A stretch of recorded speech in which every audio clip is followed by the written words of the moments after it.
내년까지 D램과 HBM의 사전 예약이 완판됐다 합니다. 구매자들이 경쟁력 붙어가지고 자기 물량 못 받을까봐 다 쉬쉬할 정도로 고도가 나타났고요. 주가가 못 가고 있는 상황이라고 하면은 매수해 두는 게 맞다. 반도체 업황이 지금 무너진다는 얘기는 전혀 없습니다. 반도체 전체적인 흐름에 대한 업황이라든가 변한 상황이 아니기 때문에 반도체에 대해서는 지금 매도하고 다른 종목을 교체한다? 이거는 현실적으로 불가능한 매매 전략이고요. 반도체 투탑 저는 정도까지만 기다려 보시면 지금보다도 훨씬 나은 흐름에서 프라지 나왔고요. 네. 매출은 소폭 미스였는데 이 전체가 사실상 반도체가 99% 이상이었고 매출이 171조 5천억 정도였고요. 네. 그리고 이제 영업이익 89조 5천억인데 영업이익은 그 영업이익률이 이제 그러면 52% 52.2%니까 그 이익은 한 5.5% 상회를 한 겁니다. 다음 이제 이 영업이익이요 무려 1,814% 증가한 거예요. 엄청난 실적인데 사실은 이제 그 삼성전자 실적 발표하고 나서 다소 이제 기대감이 좀 있었다면 삼성전자 실적이 잘 나올 거라는 기대감이 선반영된 100조 얘기도 있었고 네, 그랬었죠. 예. 지금 선반 측면도 있고 원래 100조 얘기 나왔다가 그 성과금 때문에 이제 90조 정도 선에서 얘기가 있었던 겁니다. 그리고 DS 부분이 89조 2천억이어서 전체 전사이익의 99.7%니까 사실상 반도체가 다 한 거예요. 그렇죠. 그러니까 이게 하이닉스랑 비교했을 때 하이닉스는 뭐 퓨어 반도체를 가지고 밸류에이션을 더 주고 이거는 또 안 맞는 얘기입니다. 사실은 사실상 반도체가 다기 때문에. 근데 그 IBK에서 사실은 예상치가 추정한 게 그 드램 ASP가 39.4% 증가한 걸로 2분기 증가한 걸로 보는데 예상치가 사실 50%였기 때문에 이게 하회한 걸로 보더라고요. 그러니까 물량은 예상보다 더 나왔는데 가격이 덜 올랐다는 거죠. 그리고 장기 공급 계약 때문에 일부 이제 그 가격 하단이 지지되면서 상단이 제한되는 그렇죠. 그 트레이드 오프가 처음으로 2분기 실적이 확인되는 그러다 보니까 요걸 통해서 이제 그 목표가가 좀 조정되는 일이 좀 벌어졌다 볼 수 있겠습니다. 네. 지금 현재 삼성전자 리포트를 나름 전수조사를 해봤는데 그 상향이 18건이고 하향이 5건인데 물론 이 상향은 2분기 실적 발표 이후에 업데이트가 안 된 건도 물론 있습니다만은 일단은 하향이 5건이 나왔다는 게 이례적입니다. 그전에는 삼성전자에 대한 목표 하향이 한 번도 없었어요. 다만 그렇죠. 이제 이 하향의 5건은 다 여전히 투자 의견 매수인데 키움에서 43만 원에서 39만 원으로 덧쳤고 미래셋이 좀 충격이 있습니다. 55만 원에서 37만 원으로 그리고 JP모건이 48에서 40만 원. 이제 7월 30일에 삼성증권이 50만 원에서 40만 원인데 삼성증권은 오랫동안 36만 원에서 오르지 않았다가 50만 원을 올랐다가 이번에 다시 또 40만 원 내렸고요. 신한투자증권이 59만 원에서 45만 원으로 낮췄습니다. 그 JP모건 같은 경우에는 목표 배수를 8배에서 6배로 낮추는 이런 조정 하향인데 이 추정 자체는 올렸습니다. 하지만 이제 이런 그 배율 그 타겟 배수 자체를 목표 배수 자체를 낮추는 상황이었고 삼성증권이 좀 이상해요. 저는 그 7월 30일 삼성증권 왜 특이하냐면 이익 전망치를 올렸어요. 그 영업이익 전망치를 26년도에 올해 384조 3천억, 27년도에 573조 7천억, 그리고 28년도에 617조 3천억으로 제시했는데 이게 늘어난 거거든요. 근데 목표가 낮죠. 그리고 커버리 평균보다 다 웃도는 상황인데 목표가를 낮춘 게 이 그 목표가 타겟팅을 28년에서 27년도로 바꿨습니다. 그러면서 낮췄어요. 그리고 배율도 더 올렸는데 타겟팅을 28에서 27로 바꾸면서 목표가를 낮췄습니다. 좀 그러네. 7월 31일에 네. 한국투자증권 최민수 연구원이 59만 원에서 65만 원으로 상향을 했고 네. 제목이 규칙이 바뀐 게임이라고 했습니다. 그러니까 이 LTA 같은 LTA 것처럼 단연 계약 그렇죠. 비중과 그리고 이제 27년도 HBM 가격 반영해서 26년, 27년 그 이익을 3% 7% 올렸고요. 골드만삭스도 48만에서 49만 원으로 재상향했고 그것도 저도 웃기더라고. 제일 저는 관건이었거든요. 노무라 어떻게 나오는지 67만 67만 원이었잖아요. 유지했습니다. 그래서 노노증권이 그 12개월 선행 주당 순자산 13만 3,139원 이게 목표 PBR 5배 적용했습니다. TSMC 밸류를 적용했는데 EPS를 했구나. PBR로. 네, 그러니까 200% 넘어요. 그래서 이제 26년과 27년 영업이익 각각 391조, 635조 잡아놨고요. 그래서 이제 직전 추정 대비해서도 5.6%, 6.2% 올리면서 그러니까 다른 쪽에서는 좀 그 실적 추정치를 낮추는 쪽도 있었는데 대체로 이제 목표가를 더 유지를 했다라고 볼 수 있겠고, 그래서 이제 국내에서는 한국투자증권이 목표가 제일 높고요. 해외에서는 노무라가 제일 높습니다. 67만 원 노무라, 한투 65만 원. 그리고 최저는 미래에서 37만 원, DB에서 아직 업데이트가 안, DB투자증권에서 DB증권에서 36만 원. 이렇게가 가장 최저라고 볼 수 있겠습니다. 강세로 판단하는 18개 기관을 평균을 내보니까 올해는 376조 영업이익, 그리고 내년에 534조, 28년도에 574조가 평균입니다. 다만 이제 일부 증권사에서는 이제 7월 31일 기준으로 좀 하향한 것도 있어요. 근데 이제 연간 밴드 자체가 그래서 올해는 339조에서 395조, 이게 올해 밴드고 내년에는 400조에서 635조. 밴드 너무 크죠. 그리고 28년도가 446조에서 784조입니다. 근데 이제 이것도 커요. 그러니까 올해는 그죠. 대체로 컨센이 맞춰지는데 내년 내후년 가서 더 커지고 올해 2분기까지 또 본 거잖아요. 그렇죠. 그 27년 최고가 노무라가 635조였고요. 그리고 가장 그 28년 최고가 IBK 784조입니다. 사실 진짜 합산으로 1000조 나올 것 같아요. 삼성하이닉스, SK. 그렇죠. 그리고 이제 사실 이제 그러면은 이 분기로 보면은 25년 2분기에 4조 7천원에서 영업이익이 이번에 89조 5천원까지 나왔은 거니까 엄청난 성장이고, 그리고 3분기를 컨센을 보니까 FM 가이드 컨센이 115조입니다. 그 키움이 122조 2천억, KB가 110조 1천억까지 나와서 이게 갭이 또 12조예요. 그리고 이제 매출 추정은 뭐 대체로 3.7% 이내니까 거의 그냥 비슷한데 이게 다 뭐냐면 대부분 낸드 가격에서 갈리더라고요. 낸드 가격을 어떻게 보는 가정하느냐에 따라서 이 추정치가 좀 다 마진에서 달리는 거고, 대체로 그 출하량이라든가 매출은 비슷하게 본다라고 볼 수 있겠습니다.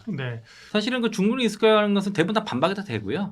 DUV 장비 같은 경우도 결국에는 원래 그 7나노 복제하려다가 실패해서 28나노 겨우 5대 그게 최대치로 만들어내려고 한 거고, 그 CXS MT 같은 경우도 다소 지금 뭐 증설 계획한다 뭐 이거만으로도 막 그 노이즈 만드는데, 사실 우리 기술 훔쳐다가 이제 그 만드는 회사잖아요, 사실상. 근데 이거는 계속 그러니까 무시하는 게 아니라 모니터링 대상인 겁니다. 그러니까 과하게 반영할 필요 없고, LTE 같은 경우는 삼성전자가 굉장히 중요한 얘기를 했는데, 그러니까 범용 제품의 하한 가격을 설정을 한 거죠. 그리고 5년 롤링 계약을 한 거고요.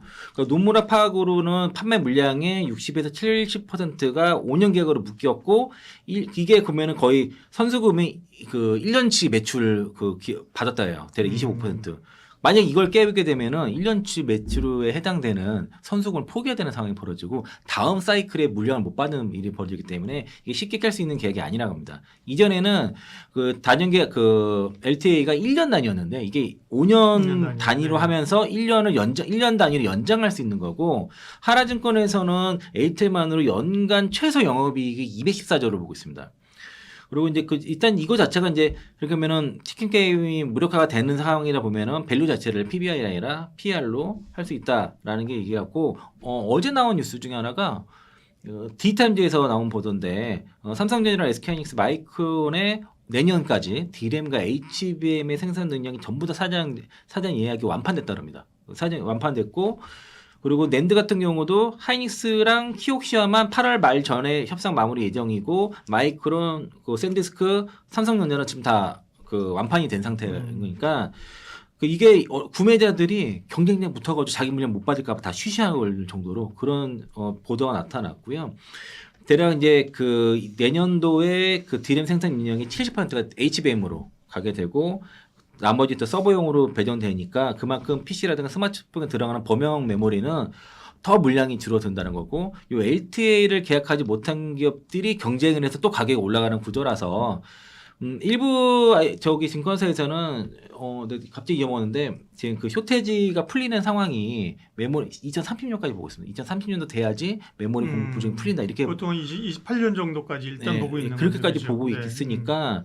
근데 LTA 5년이잖아요. 그렇죠. 5년을 하는 데서 이게 다운 사이클 간다는 게 좀 안 되거든요, 사실은. 그래서 이제 저는 그러면 지금 그 또 레버리지 영향 이런 것 때문에 주가가 못 가고 있는 상황이라고 하면은 외소해 두는 게 맞다. 그리고 또 주저하는 정책도 앞으로 벌어질 거고, 지금 주가면은 본주만 해도 배당 수익이 내년에 6% 넘을 거예요.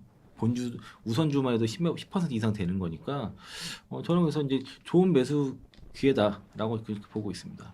삼성전자는 주가 리레이팅의 마지막 방아쇠가 바로 주주환원 정책이라고 볼 수 있겠고요. 시장이 그거를 어느 정도 되는지에 대한 규모를 기다리고 있는 겁니다. 그러니까 회사는 3개년 정책을 약속대로 이행하고, 올해까지가 3개년이죠. 그렇죠. 그 특별 배당을 포함 해서 논의 중에 있어서 그 좋은 결과 보여주기도 했으니까 나올 것 같고요. 그러니까 어떤 수단이라 순서를 딱 시점을 정하지는 않았지만은 아마 하이닉스가 조만간 발표하게 되면은 이어서 하지 않을까라고 좀 볼 수 있겠고, 그 잉여 현금 흐름, 그 FCF 50%라는 정도에 대해서는 회사에서 얘기한 거 있기 때문에 대체로 그렇게 시장에서 보고 있는데, 그러니까 그 증권사마다 뭐 3년 누적인 얘기도 있고, 그리고 메리츠 같은 경우는 뭐 자사주 매입 소각을 선행하고 나서 그 다음에 이제 뭐 자사주랑 뭐 특별 배당 이런 거 여러 가지 나오고 있는데, 대체로 100조 이상 각각 100조 이상 시행할 거다라고 그렇게 보고 있고요.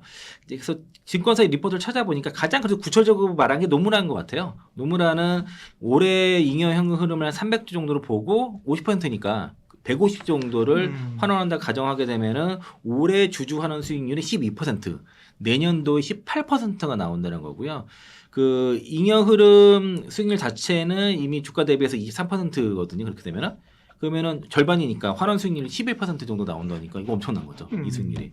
그리고 한투 같은 경우가 주당 배당금을 대략 올해 2318원 정도, 그러니까 배당 수익률 9.8%까지 제시해서 지금 주가에서도 9%의 배당 수익률까지 얘기를 하고 있고, 미래에셋이 목표가 30% 내렸잖아요. 거기서도 매수 유지한 근거가 배당 수익률 7.1% 제시를 했었습니다.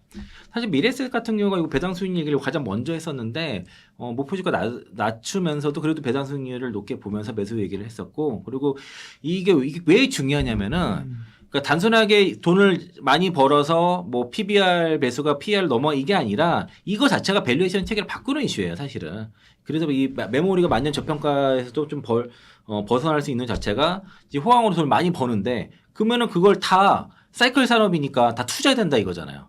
그렇지 않고 주주 하나 할 수 있다. 우리 굉장히 엄청난 현금을 가지고 주주들한테 돌려줄 수 있다. 그렇게 되면은 그게 버는 만큼 주주들한테 돌아갈 수 있다고 그게 인식이 되면은, 그렇게 되면 이익의 질이 달라지는 거니까. 투자 시장에서는 그러면은 이게 이제 그 사이클, 단순 사이클 산업이 아니라 주가 리레이팅 요인을 볼 수 있는 거죠. 그래서 이제 요게 아직 확정된 건 아니지만은 충분히 나올 수 있는 거니까 차분히 기다리시면 될 것 같습니다. 네. 대신 좀 유의할 점이 또 있다면 어떤 거예요? 네. 그러니까 아직은 논의 중인 거죠. 확정 사항이 아니고, 그리고 뭐 각사 100조 얘기 증권사 얘기란 말이에요. 아직은 다. 그리고 주당 배당금 뭐 2만 원 넘어가는 것도 아직은 다 추정치이기 때문에 일단 너무 그걸 확정해서 보지 말라는 거죠. 왜냐하면 그보다 못할 수도 있는 거니까 미리 기대할 필요는 없이, 원래 그런 그 주주하는 정책은 본업의 플러스 요인이에요. 그렇죠. 예, 그 플러스 요인으로 봐야지 이거에 모든 배당주로 사는 건 아니니까. 네, 그렇죠. 그래서 이제 일단은 자사주 보상 같은 경우도 뭐 일부 차감 요인이긴 하지만은 다 고지했던 것이고, 그래도 삼성전자가 하이닉스와 더불어서 주주하는 정책을 하게 되면은 이 반도체 산업에 이게 질이 달라졌다는 것을 증명하게 되는 것이고, 밸류에이션 리레이팅의 요소다라고 볼 수 있겠습니다. 반도체를 보긴 봐야 되는데, 반도체의 흐름은 한 템포 늦춰 잡으셔서 다음 장의 흐름으로 판단하셔야 된다고 생각하고 있고요. 네. 다만 저는 개인적으로 판단할 때 반도체에 대한 기대와 기대감을 조금 낮춰야 된다라고 생각을 합니다. 왜냐하면 지난해 한번 돌이켜보면 지난해 4, 5, 6, 7, 8, 9 월까지 해서 시장을 주도했던 섹터는 조방원 전력기기였습니다. 그렇죠. 이게 반도체로 8, 9월 넘어가면서부터 흐름이 바뀌어버렸거든요. 그리고 올해 대시세를 만들었습니다. 시장은 항상 순환합니다. 바뀝니다. 주도 섹터가 항상 바뀌면서 움직이거든요. 그러면 다음 장, 다음 흐름, 물론 삼성 하이닉스가 지수를 받쳐주지 않으면 나머지 종목들도 움직일 수는 없겠지만, 상승률 측면에서 보게 되면 다음 장에서의 흐름은 반도체보다는 타 업종 내에서의 시장을 주도하는 섹터가 그 가격 진행을 만들어낼 걸로 판단하고 있고요. 저는 개인적으로 판단하는 게 경기 민감 섹터에 대한 흐름들이 좀 더 강화된 주가 움직임이 나타나지 않을까라고 해서 우리가 잘 판단해서 9월 이후에 시장 주도형 흐름을 가져가는 섹터에 대해서는 관심도를 크게 가져가면서 지켜봐야 된다 이렇게 생각합니다. 계속 늘릴 것이냐, 그리고 현금 기반에서의 유효 자금이 있느냐, 이 두 가지가 그동안에 그렇죠. 우려였거든요. 우려가 다 해소됐습니다. 어떤 면에서 해소가 됐느냐. 첫 번째로 캐펙스 투자에 대한 회수율이 지금 증가하고 있죠. 앞서 실적을 발표했던 구글, 아마존 같은 경우에 그러니까 잉여 현금 흐름이 마이너스가 날 정도로 우리가 흔히 말하는 과도한 투자로의 진행이 현재까지 되어졌었습니다. 그런데 이 과도한 투자가 현금 흐름에 있어서 그러니까 회수율이 늦어지게 되면 과거에 우리가 2차전지 업종에서 한번 경험을 했었습니다. 캐펙스 투자를 통해서 막대한 시설을 지어놨는데 이 시설에 대한 매출이 바로에 직결되지 않았기 때문에 주가 하락 요인이 최근까지 이어졌다라고도 해석이 되고 있거든요. 그런데 구글 아마존의 이번 실적 데이터를 보게 되면 구글 같은 경우에는 당연히 데이터 센터 실적이 40% 이상 증가를 했고요. 아마존 같은 경우에도 클라우드 서비스 부분의 매출이 괄목할 만한 이렇게 증가를 했다라는 뉴스에서 주가가 상승을 했습니다. 그렇다 본다면 당연히 이 회수율 자체가 지금 증가하는 추세로 진행이 되어지고 있기 때문에 캐펙스에 대한 잉여현금 마이너스가 우려로의 현상은 아니라고 시장에서는 해석하는 부분으로 판단하고 있습니다. 그리고 앞으로 추가로 더 늘릴 것이냐 이 부분은 이번에 실적 발표에 어닝콜에서도 나왔었죠. 이후에 분기에서 계속 늘릴 것이다라는 얘기들을 많이 했었기 때문에 이 부분에 대한 우려는 이제 불식되어지면서 해소되지 않나 이렇게 생각을 합니다. 투자자분들 중에서는 이렇게 말씀하시는 분들 계세요. 미국 시장은 나쁘지 않은데 왜 우리 시장은 지금 현재 그렇죠. 이 모양인가라는 의문들을 제시합니다. 내용을 봐야 됩니다. 미국 시장의 긍정적인 시장 방향성의 모습은 우리가 잘 알고 있는 마이크론이나 엔비디아의 주가 상승으로의 미국 시장이 그나마 긍정적인 모습이 아니고요. 말씀하셨던 하이퍼스케일러 같은 그 빅테크사 중에서 대규모 데이터 센터를 운영하는 아마존 같은 신고가고요. 구글도 마찬가지고요. 관련한 종목들의 그 빅테크사들의 주가 움직임, 그러니까 나스닥을 끌고 가는 종목들이 기존의 반도체가 아니고요. 이 빅테크사 위주의 데이터 센터를 운영하는 회사 위주의 주가 상승이 나타나기 때문에 국내에는 이와 관련된 그러면서 사실 쉽지 않죠. 우리는. 네, 종목들이 없죠. 네이버, 카카오와 약간 유사한데 그러니까, 좀 괴리가 있고요. 네. 그렇기 때문에 반도체 종목들이 주도하는 우리 시장에서의 주가 탄력도가 미국 시장과 차별화를 보이는 형태에서의 모습이고요. 다만 우리가 이제 낙수 효과라고 하나요? 이게 이제 그 전파되는 전이 속도적 측면에서 바라보게 되면 이 데이터 센터 운영하는 회사들의 주가 상승이 고점을 돌파하고 신고가를 계속 갱신하는 모습들이 나타나고 나서 그 다음에 반도체 수급에 대해서도 수요 증가, 테슬라에서 얘기한 것처럼 앞으로 메모리 반도체 수요가 계속 증가할 것이다. 이 부분이 주가에 반영되는 시기가 한 2달 정도 걸리는 시간차가 있기 때문에 다음 순서로의 진행이 된다. 이 부분으로 국내 증시가 미국 시장 비해서는 다소 한 템포 느린 움직임으로의 진행이 나지 않나 이렇게 해석합니다. 외국인이 삼성전자를 많이 팔았다고들 생각을 하시는데 46.5% 수준에서 그대로 유지되고 있습니다. 일부 파는 날도 있지만 일부 사는 날도 있습니다. 그래서 외국인들 입장에서 삼성 하이닉스에 대한 관점의 접근은 7월 이후의 상황에서 크게 변화한 것은 없다. 이렇게 그 외국인 투자자들의 관점으로의 접근이 되어지고요. 저는 그 앞서서 또 금리 상황에서 채권 수익률에서의 관점에서 시장이 변화하는 흐름들이 나타나게 되면 시장은 외국인이 들어올 수 있는 환경적 상황이 만들어진다라는 측면의 말씀을 드렸는데 최근 우호적인 것이 앞서 말씀드렸지만 국내 채권 시장의 10년 수익률이 4.3까지 갔다가 지금 4.41로 내려왔습니다. 미국도 다소 안정화됐고요. 이 부분이 4 이하로 내려가는 상황에서 흐름이 나타나게 되면 기존의 채권에 대한 투자 관점의 자금 이동이 주시장으로 이전되는 과정에서 첫 번째로 사는 종목이 당연히 삼성전자 하이닉스일 수 있기 때문에 이 전환점의 길목에 지금 하단부에 있다. 이렇게 판단하는 흐름이라고 생각합니다. 엔비디아가 23년도 중후반에 가격이 10불대였습니다. 24년도 후반부에 150불까지 올라갔습니다. 이 150불까지 파죽지세로 올라갔던 가격이 90불대까지 빠졌거든요. 24년 말, 25년 초에. 그렇죠. 이때 특별하게 하락 요인으로 시장에 설명됐던 것들이 AI 과도한 열풍, 실적이 크게 감소하거나 전망치가 낮아진 것이 아니고 AI 거품론에 의한 주가 하락이 이때 그 가장 큰 요인이었습니다. 그런데 90불까지 내렸던 주가가 바닥 다지기를 한 달 반, 2달 정도 하고 나서요. 220불, 240불까지 다시 올라갔습니다. 지금 삼성전자 하이닉스, 국내 주시장도 마찬가지라고 생각을 합니다. 그간의 반도체에 대한 기대감이 상승되면서 삼성 하이닉스가 과다라고 볼 수는 없는데 많은 상승의 폭을 넓혀가면 주가 올라왔죠. 최근에 한 40% 정도 주가 조정을 받았습니다. 하지만 저는 다시 가기 위한 과정에서 길목이라고 생각하고 있고요. 우리가 보통 한계효용 많이 합니다. 반도체 반도체 업황이 지금 무너진다는 얘기는 전혀 없습니다.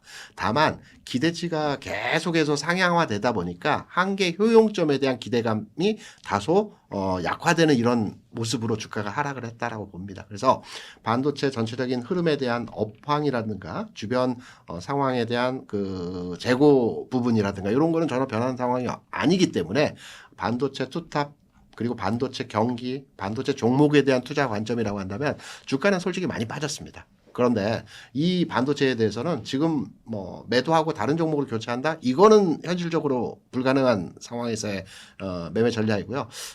저는 9월 정도까지만 기다려 보시면 지금보다도 훨씬 나은 흐름에서의 가격 차를 보일 수 있는 모습이 나타나지 않을까 생각합니다. 최저점은 20만 원 전후까지 그렇죠. 뭐 일시적으로 빠진 거는 예. VIA도 빠졌지만 20만 원 전후까지 빠졌고요. 그러면 7월 초쯤에서 우리가 바닥이라고 판단했던 가격이 계속 머물렀던 구간을 우리가 1차 목표 가격으로 판단하시면 될 것 같아요. 삼성전자 28만 원이고요. 그 SK 하이닉스는 180만 원 정도가 7월 초에 하락 이후에 안정화되는 단계에서 한 일주일, 2주일 정도 머물렀던 자리입니다. 이 가격을 1차 반등권의 목표 가격으로 판단하시고요. 그리고 나서 여기에서 매물을 소화하는 과정이 완벽하게 진행이 된다. 그러면 2차 상승의 과정으로 진행되는 흐름들이 나타나겠죠. 그래서 1차 단기 반등, 짧은 구간에서의 반등 목표치는 28만 원, 180만 원 잡아주시고 거기에서 또 기간 조정을 거치겠죠. 그리고 나서 재도약하는 가격의 진행이 나타날 것 같다 이렇게 생각합니다. 네.